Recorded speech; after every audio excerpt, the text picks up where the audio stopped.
પેરેન્ટ્સથી સતત એમ કમ્પ્લેન આવ્યા કરે કે આજકાલ બાળકો વધારે પડતા વાયોલેન્ટ, ડિસઇન્હિબિટેડ અને અપશબ્દો બોલતા થઈ ગયેલા છે. હાલમાં હિન્દી ફિલ્મ ઇન્ડસ્ટ્રીમાં એક બહુ જ ગ્રાઉન્ડ બ્રેકિંગ 2 મૂવીઝ આવી જેમાં વાયોલન્સ બહુ જ વધારે હતો અને અશ્લીલતા પણ ઘણી વધારે હતી. આ મૂવીઝના થિયેટરમાં જ્યારે બેઠા હતા ત્યારે બહુ જ એક શોકિંગ ને અલાર્મિંગ વસ્તુ જોવા મળી છે. એવા કેટલાક સીટ્સ હતા જેના ઉપર 5 વર્ષ, 7 વર્ષ અને 10 વર્ષના બાળકો પોતાના ફેમિલી સાથે બેઠેલા હતા. જ્યારે એમને કુતૂહલમાં પૂછવામાં આવ્યું કે 18 વર્ષની ઉપરની મૂવી જોવાના જે સીન્સ છે એમાં 5 ને 10 વર્ષના બાળક શું કરે છે, તો ઓબ્વિયસ જવાબ હતો કે એઝ અ પેરેન્ટ અમારો અધિકાર છે કે અમે પોતાને એન્ટરટેન રાખીએ અને અમારા ઘરમાં બીજું કોઈ વ્યક્તિ નથી, અમારા ન્યુક્લિયર ફેમિલીઝ છે, તો મૂવી જોવા માટે બાળકોને લઈને આવવું પડે છે. અને આમાં પ્રોબ્લેમ પણ શું છે, બાળકો તો પોતાની ગેમ્સમાં ને રમતમાં મસ્ત છે ને એમને ફોન આપી દેવામાં આવેલા છે, એ લોકો ફોનમાં રમી રહ્યા છે, એ લોકો આ મૂવી જોઈ પણ નથી રહ્યા.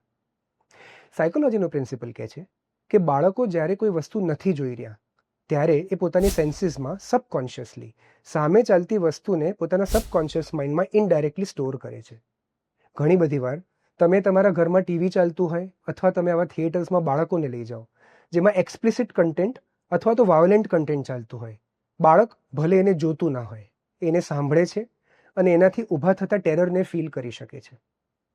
આવા બાળકો જ્યારે પોતાના સેટિંગમાં જાય છે, પોતાની ઉંમરના બાળકો પાસે જાય છે, ત્યારે એમને બતાડવું હોય છે કે એમની પાસે કઈ રીતે કોઈક વસ્તુનું નોલેજ એમના કરતાં વધારે છે.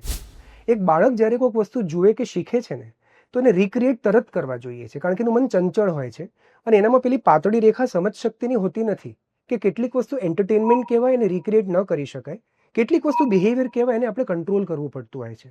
એટલે બાળક જ્યારે જે જુએ છે ત્યારે એને મિમિક કરવા જાય અને પોતાની સ્કૂલમાં, પોતાની સોસાયટીમાં, પોતાના ઘરમાં વાયોલેન્ટ, ડિસઇન્હિબિટેડ કે અપશબ્દોનું વર્તન કરી બેસે છે. હું કોઈપણ જાતના પેરેન્ટ્સના એન્ટરટેનમેન્ટની વિરુદ્ધ નથી, પણ જો એન્ટરટેનમેન્ટ તમારા બાળકોના મગજના વિકાસની વિકૃતિના કોસ્ટે આવતું હોય તો તમારે તમારા એન્ટરટેનમેન્ટને સમજવું એ બહુ જરૂરી થતું જાય છે.